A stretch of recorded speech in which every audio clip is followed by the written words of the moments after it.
Diyan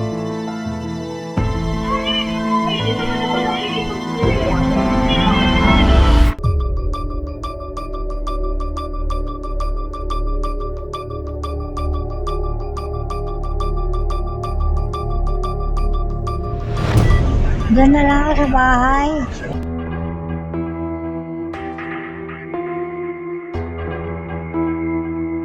Ate Nora, ano ba yung nakikita ko namin yan? Ano po, tinanong ko po ang nanay ko kung napano ang nasa ulo niya.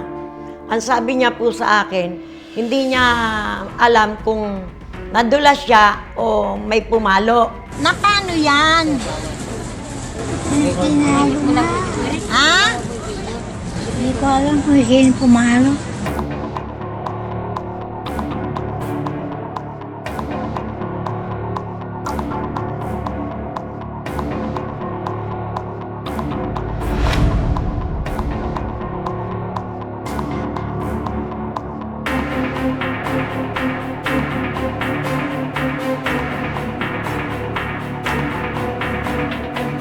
Ang akin po, pinalo.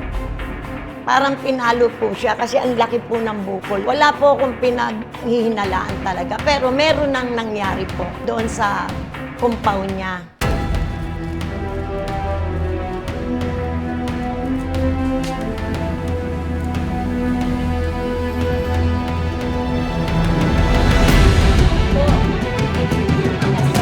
Sana maalis sila doon.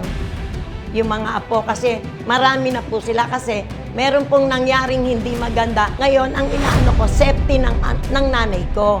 Ang gusto ko po na mailagay siya sa maayos na bahay niya.